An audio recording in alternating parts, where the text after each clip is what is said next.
नमस्कार, जय हिंद, वंदे मातरम। दोस्तों, आप सभी का स्वागत है गुरुजी वर्ड एग्जाम स्टडी प्लेटफॉर्म में। This is Dheeraj Dwivedi from Guruji word. उम्मीद है दोस्तों आप बहुत अच्छे होंगे, आपका परिवार रोजाना की तरह बेहतर और उम्दा होगा। दोस्तों, आज की इस वीडियो में बात करेंगे एनसीईआरटी फैक्ट और लगभग हम 20 से 25 क्वेश्चन करने वाले हैं। अच्छी तरीके से वॉच करेंगे, बिना भी किसी रुकावट के इस वीडियो को हम स्टार्ट करते हैं और बहुत तेज़ी से ख़त्म करते हैं। हर बहन हर भाई एग्ज़ाम का समय बहुत अच्छी तरीके से याद रखिएगा, बहुत कम बचा हुआ है और एग्ज़ाम का पेपर धुआं धुआं करना है। पहला क्वेश्चन स्क्रीन पर ये देखिएगा, निम्नलिखित में से कौन स्वस्थ अस्थियों के लिए आवश्यक है। भाई, अस्थि के लिए आप सभी जानते हो विटामिन डी होता है इंपॉर्टेंट, लेकिन क्या है उसके साथ हमें कैल्शियम भी इंपॉर्टेंट होता है। आप जब भी दांत की बात करते हो, जब भी हड्डियों की बात करते हो, तो कहीं ना कहीं फोर्थ ऑप्शन के साथ जाएगा। हम यहाँ पर बात करते हैं दोस्तों, थोड़ा सा फैक्ट आपको और बता देते हैं कि कैल्शियम एवं विटामिन डी हड्डियों के स्वास्थ्य के लिए आवश्यक होती है। विटामिन डी का रासायनिक नाम कैल्सीफेरॉल होता है, मोस्ट इंपॉर्टेंट पॉइंट है, याद कर लीजिएगा। और विटामिन केवल प्राकृतिक रूप से सूर्य की किरणों के द्वारा ही प्राप्त होता है। तो विटामिन डी का स्रोत कौन सा है? सूर्य की किरण की बात करता है। विटामिन डी से होने वाला रोग कौन सा है सर, अगर ये पूछे आपसे तो रिकेटस हो जाता है। विटामिन सी से कौन सा रोग होता है? स्कर्वी हो जाता है, आपके मसूड़े में प्रॉब्लम होती है। विटामिन के से आपका रक्त का स्कंदन नहीं होता है, ब्लड रुकता नहीं है। और विटामिन ई से आपका बांझपन हो जाता है। फिलहाल डी आंसर हो जाएगा, बाद बाकी सारे फैक्ट मैंने क्लियर कर दिए। चलता हूं दोस्तों आगे। तो रासायनिक नाम याद रखना है कैल्सीफेरॉल। क्वेश्चन नंबर नेक्स्ट की बात करेंगे 2, आपके स्क्रीन पर ये रहा। भारत में हिमालय का सबसे ऊंची चोटी का नाम क्या है? ये एनसीईआरटी फैक्ट में क्वेश्चन पूछा जाता है। माउंट एवरेस्ट की बात करें सर, माउंट केटू की बात करें, हर बहन हर भाई हर गृहिणी अच्छी तरीके से वॉच करेंगे और एग्ज़ाम में जुनून होना चाहिए। जितना कम प्रेशर रहेगा उतना जल्दी आप एग्ज़ाम को क्रैक कर जाएंगे। प्रेशर से आपका नुकसान है या फ़ायदा, आप समझिएगा। बात करेंगे सर, इस क्वेश्चन का राइट आंसर बच्चे कह रहे हैं सर कंचनजंगा के साथ चला जाएगा, केटू के साथ। भैया जी, कंचनजंगा केटू दोनों दिए हो तो आपको केटू लगाना है। अब मैं बताता हूँ क्या फैक्ट है। भाई सिंपल सी बात समझिएगा, भारत में स्थित हिमालय की सबसे ऊंची चोटी का नाम है केटू, जिसको गॉडविन ऑस्टिन के नाम से जानते हैं। यह चोटी जम्मू कश्मीर के काराकोरम श्रेणी में है। तो फैक्ट बन गया कि केटू कहाँ अवस्थित है? जम्मू कश्मीर में है। जम्मू कश्मीर में किस श्रेणी में है? काराकोरम में है या जास्कर श्रेणी में है? तो भैया काराकोरम में मारना है। इस चोटी की ऊंचाई पूछे 8611 है, मीटर में, किलोमीटर नहीं याद रखना है। विश्व की सबसे छोटी ऊंची एवरेस्ट है, माउंट एवरेस्ट, जो कहाँ पर है सर? नेपाल में है, याद रखना है 8848 मीटर के साथ। मैं आपको और बताना चाहूँगा कि 8848 मीटर के हिसाब से नेपाल में क्या है? नेपाल में इस चोटी का नाम तो आपको पता है, माउंट एवरेस्ट है, लेकिन इसको भारत में नेपाल की चोटी को भारत में हम कहते हैं माउंट एवरेस्ट, लेकिन नेपाल में थोड़ी ना माउंट एवरेस्ट कहते हैं। क्वेश्चन ये बनता है कि माउंट एवरेस्ट को नेपाल में किस नाम से जानते हैं? तो माउंट एवरेस्ट को नेपाल में जानते हैं सागर माथा के नाम से। ये भी याद रखिएगा, वेरी वेरी मोस्ट इंपॉर्टेंट है। तो क्वेश्चन बन सकता है कि सागर माथा क्या है?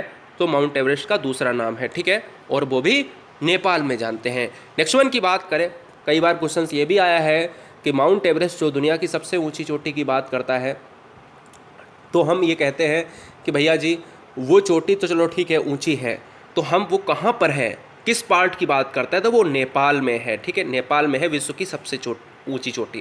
क्वेश्चन नंबर 3, प्राथमिक स्तर पर शिक्षण की खेल विधि आधारित है। ये क्वेश्चन थोड़ा सा आपके लिए ट्रिकी रहता है। अब देखो, इस क्वेश्चन में मैंने पहले आपको कराया था कि यह जो है मनोवैज्ञानिक सिद्धांत पर रिलेट करता है, लेकिन जब भी ऑप्शंस में ये दिया हो कि मनोवैज्ञानिक सिद्धांत, तो आपको मार देना है। लेकिन एक और आंसर आता है कि जो शिक्षण विधि होती है, खेल की, पढ़ने की, सब कुछ, ये सर शिक्षण विधि के सिद्धांत के अंतर्गत आता है। ऑप्शन नंबर 4 के साथ चला जाएगा। अब देखो, ऑप्शन नंबर 3 क्यों नहीं मारा मैंने, ऑप्शन नंबर यहाँ पर 2 क्यों नहीं मारा? यहाँ पर देखिएगा, शिक्षण विधि के जो सिद्धांत होते हैं वो सभी समाहित होते हैं, ये सब इसमें ही आ जाएगा, सब कुछ इसमें ही आ जाएगा। तो याद रखना है, ये सिद्धांत ही कहता है कि बच्चे को किस तरीके से पढ़ाना है, किस तरीके से खेल खिलाना है, किस तरीके से चीज़ों को हैंडल करना है। तो जब आपका ऑप्शन ये ना दिया हो तो आप ऑप्शन को ट्राई कर सकते हो। तो फिलहाल तो जाएगा 4th के साथ, क्योंकि सबसे बेस्ट आंसर पेडागोजी चाहती है। अब मैं थोड़ा सा बता देता हूँ।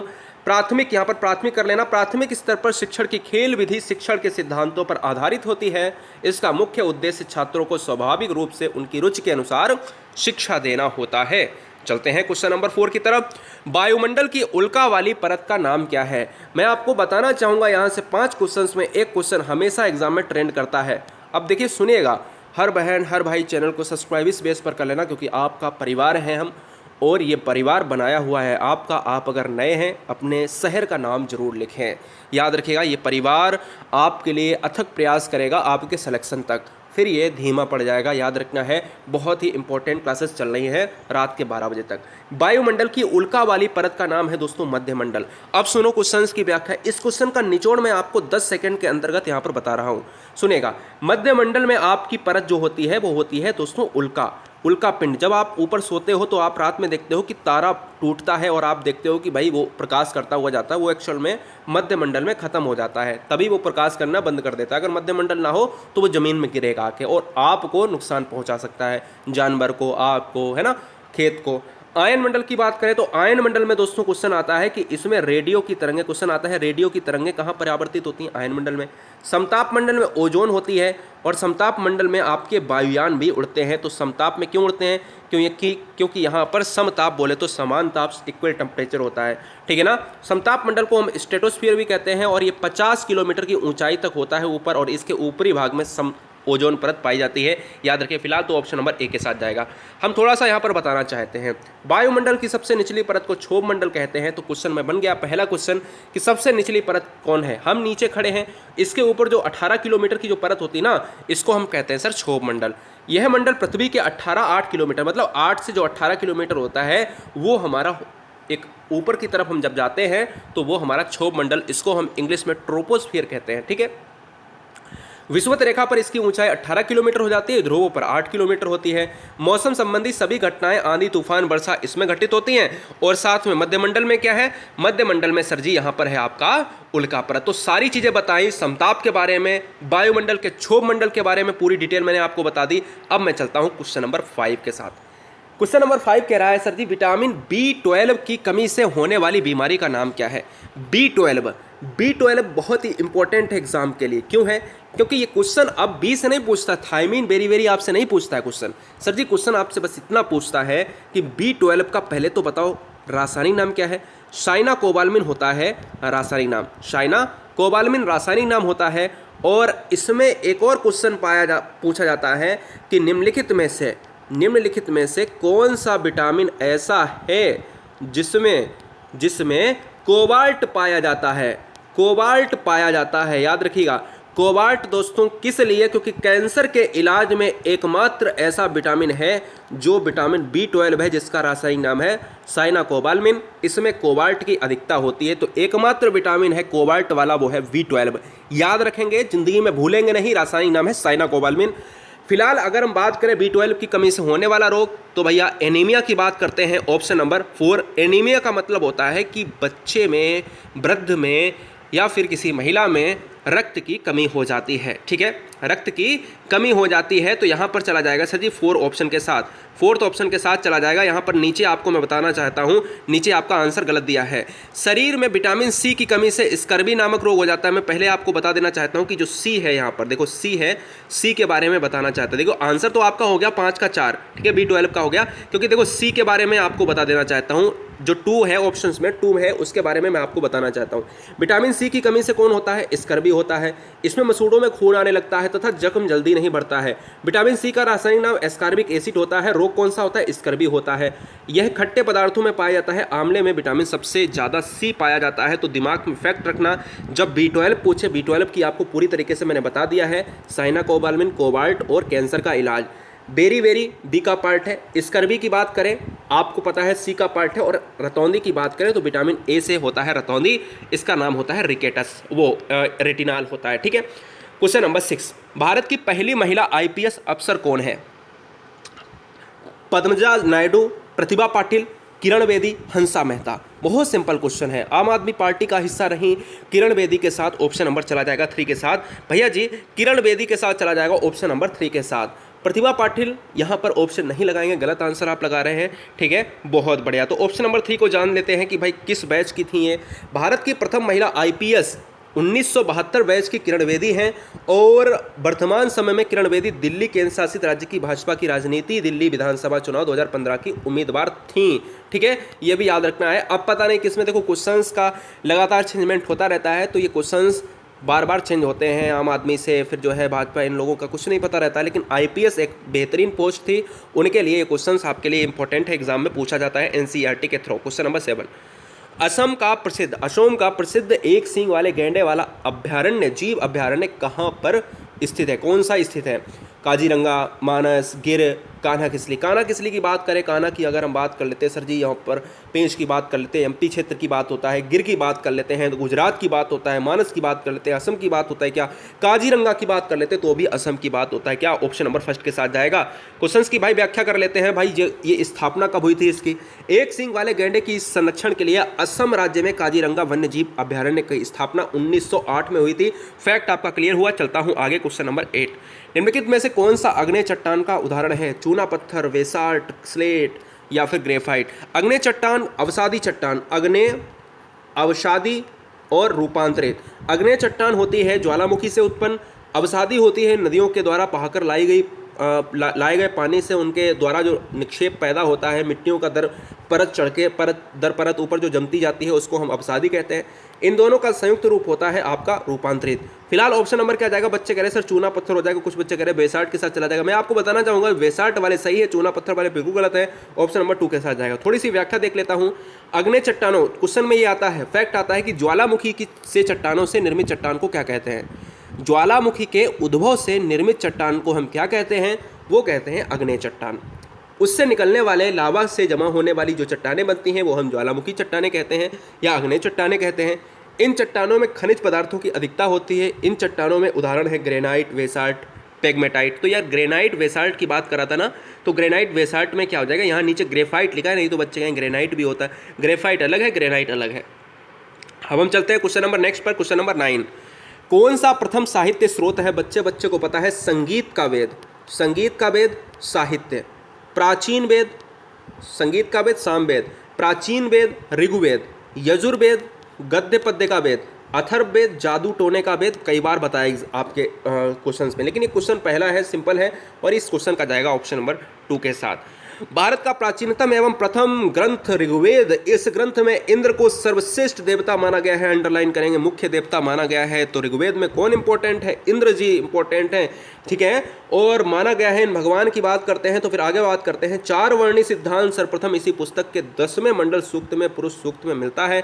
ऋग्वेद में 1028 सूक्त है और 10 मंडल हैं। बहुत इंपॉर्टेंट पॉइंट, ये बार बार पूछा जाता है कि ऋग्वेद में कितने मंडल हैं? बोले 10 मंडल हैं। कितने सूक्त हैं? 1028 हैं। चलते हैं क्वेश्चन नंबर नेक्स्ट 1 की बात करेंगे। वायुमंडल में 99% भाग पर किन गैसों का मिश्रण पाया जाता है? ऑक्सीजन, नाइट्रोजन, ओजोन एवं ऑक्सीजन, कार्बन डाइऑक्साइड एवं ओजोन, या फिर आर्गन एवं ओजोन। बहुत सिंपल क्वेश्चन है। मैं कहता हूं नाइट्रोजन की बात कर लो 78% पाई जाती है, ऑक्सीजन की बात कर लो तो भैया 21% पाई जाती है, मैं रोजाना बताता हूं आपको, और 0.93% पाई जाती है आर्गन पाई जाती है, और 0.03% पाई जाती है आपकी CO2 पाई जाती है, ठीक है।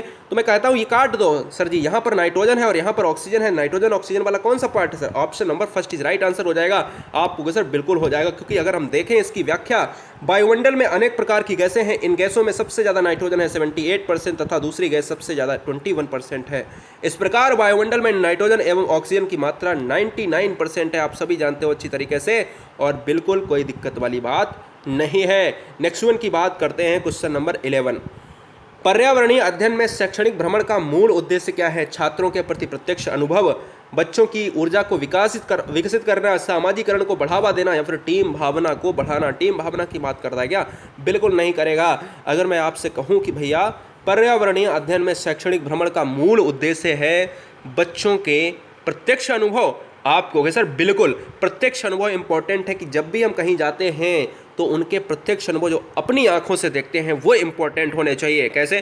कि भैया पर्यावरणीय अध्ययन में शैक्षणिक भ्रमण, खेल के मैदान में जाते हैं, कहीं घूमने के लिए जाते हैं, किसी बागवानी को देखते हैं, किसी प्रदर्शनी को देखते हैं। उद्देश्य छात्रों को प्राकृतिक पर्यावरण में विभिन्न पक्षों का प्रत्यक्ष अनुभव कराना होता है, क्योंकि देखने से चीज़ें ज्ञान में स्थायी चीज़ें प्रदत्त होती हैं। क्वेश्चन नंबर 12, कार्यकीय रूप से शुष्क मिट्टी की क्या विशेषता है? मिट्टी की बात करी है तो मिट्टी सबसे ज़्यादा होती है जलोढ़ मिट्टी पृथ्वी पर। भारत ने 8 मिट्टी को बांटा है ICAR ने, ठीक है ना, और उसमें जलोढ़ मिट्टी सबसे ज़्यादा परसेंटेज रखती है। काली मिट्टी को चरनोजम रेगुर मिट्टी भी कहा जाता है।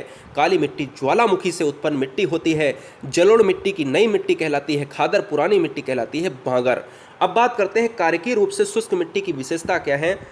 पौधों को प्रकाश पर्याप्त नहीं मिलता है, उसमें अधिक जल होना, मिट्टी में लवण सांद्रता अधिक होगी या मिट्टी कठोर होगी। तो राइट आंसर जो बच्चे 3 लगा रहे हैं वो बिल्कुल राइट जाएंगे। मिट्टी में लवण सांद्रता अधिक होगी। कार्यकीय की बात करें तो मैं आपको बताना चाहता हूँ कार्यकीय रूप से शुष्क मिट्टी में लवणों की सांद्रता ज़्यादा होती है, ठीक है। नेक्स्ट वन की बात करें, क्वेश्चन नंबर 13, कौन सा जादू टोने का वेद माना जाता है? सामवेद बोले तो संगीत का वेद, ऋग्वेद बोले तो यहाँ पर प्राचीन वेद, यजुर्वेद बोले तो गद्य पद्य का वेद, और अथर्ववेद बोले तो बाद का वेद, और जादू टोने का वेद, और यहाँ पर तंत्र मंत्र यंत्र विद्या, सभी ऑप्शन नंबर 4 के साथ जाएगी। चलते हैं क्वेश्चन नंबर नेक्स्ट की तरफ, और क्वेश्चन नंबर 14 ये रहा। विटामिन ए की कमी से होने वाले बीमारी को हम क्या कहते हैं? वेरी की बात करें वी का पार्ट जाता है, स्कर्वी की बात करें सर सी का पार्ट जाता है, रतौंधी की बात करें सर ए विटामिन की बात करता है, बांझपन की बात करें सर के की साथ जाता है, और इसका जो बांझपन की बात करें तो ई जाता है, के की बात नहीं होगी, ई जाता है। देखो ई की बात करें तो इसका रासायनिक नाम होता है सर टोकोफेराल होता है, और विटामिन जो के मैं बता रहा था इसकी बात करें तो ये होता है रासायनिक नाम फिलोक्विनिन होता है। इससे अगर चोट आपके लग जाती है तो रक्त का स्कंदन नहीं होता। कैसे? चोट अगर लग जाती तो अपन लोग की क्या होती, थोड़ी देर में क्या हो जाता है, रक्त बंद हो जाता है। जिसको विटामिन के की कमी होती है उनका रक्त बंद ही नहीं होता है, चाहे जितना प्रयास कर लो। ऑप्शन नंबर से जाएगा 4 के साथ चला जाएगा। बहुत बढ़िया। क्वेश्चन नंबर 15 की बात करेंगे, विटामिन के की कमी से बीमारी होने वाली रोग कौन सी है? वेरी स्कर्वी, रतौंधी, स्कंदन। तो भैया सिंपल सी बात है, वही बताया अभी कि रक्त से बीमारी रिलेट करती है। इसका जो रासायनिक नाम होता है फिलोक्विनिन होता है, और स्कंदन के साथ चला जाएगा। 4th option is right answer चला जाएगा, है ना। बहुत बढ़िया। नेक्स्ट वन क्वेश्चन आपके स्क्रीन पर है, 16 नंबर कह रहा है भारत की लवण नदी के नाम से किस नदी को जाना जाता है? दोस्तों सिंपल सा क्वेश्चन है, फैक्ट आपको बताना चाहेंगे कि भारत की जब भी हम बात कर लेते हैं तो भारत में एक फैक्ट इंपॉर्टेंट है आपके लिए। क्या इंपॉर्टेंट है? कि भैया जितनी भी नदियां हैं आपकी, क्या है सर, जितनी भी नदियां आपकी हैं पूर्व क्षेत्र में, पूर्वी नदी सारी डेल्टा बनाती हैं। लूनी, माही, घग्गर, नर्मदा, ताप्ती, साबरमती, ये सारी नदियां पश्चिम में गिरती हैं, और ये अरब सागर में एस्चुरी का निर्माण बोले तो डेल्टा का निर्माण नहीं करती हैं। फिलहाल लवण नदी के नाम से जानी जाती है, वो है लूनी नदी, और ऑप्शन नंबर जाएगी बी के साथ। लूनी नदी हमारी पश्चिम प्रवाह की नदी है, लेकिन यह कक्ष के रण में छुप जाती है, ठीक है ना, विलुप्त हो जाती है। नेक्स्ट वन की बात करेंगे, क्वेश्चन नंबर 17 स्क्रीन पर ये रहा। कह रहा है सर भारत की क्षेत्रफल में, भारत का जो क्षेत्रफल है पूरे विश्व है 100% में, फिर पूरे विश्व का कुल भौगोलिक क्षेत्रफल का कितना है? अगर विश्व 100% में है तो उसमें भारत का हिस्सा कितना है क्षेत्रफल में?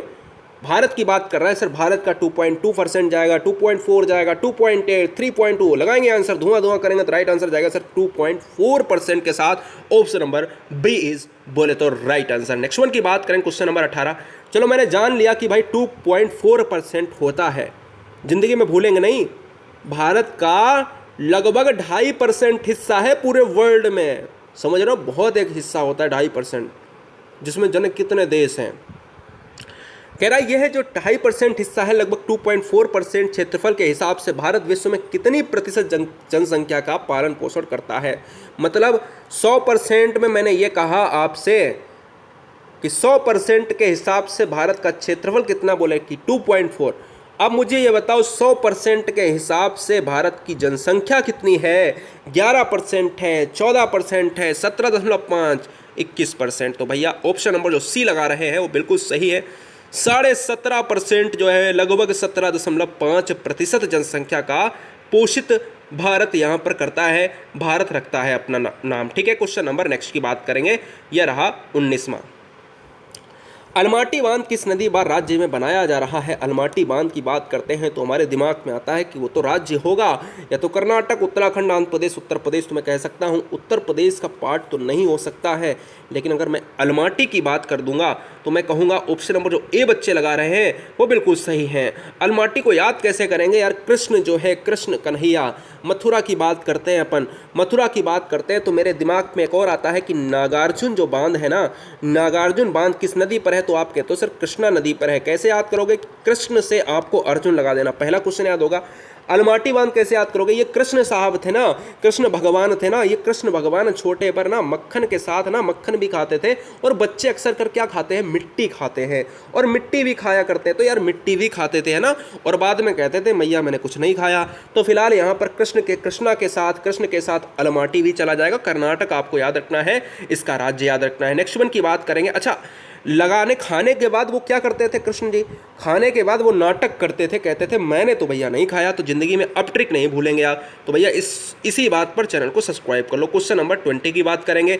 सर 2011 की जनगणना के अनुसार बिहार का जनसंख्या की दृष्टि से भारतीय राज्यों में से कौन सा स्थान है? बिहार की बात कर रहे हैं। भारत में अगर हम बात करें सबसे ज़्यादा साक्षर है 93% के हिसाब से आपका केरला। सबसे ज़्यादा जो है जनसंख्या की बात करें तो यूपी के साथ चला जाता है। सबसे कम जनसंख्या की बात करें तो सिक्किम के साथ चला जाता है। सबसे कम क्षेत्रफल में बात करें तो गोवा के साथ चला जाता है। गोवा क्षेत्रफल में कम है, सिक्किम आपका जनसंख्या में कम है, नहीं तो गोवा, दोनों में आप मार दो। अब बात करते हैं यहाँ पर बिहार की। तो बिहार थोड़ा सा ये है कि साक्षर में सबसे कम रहा है बिहार, ठीक है।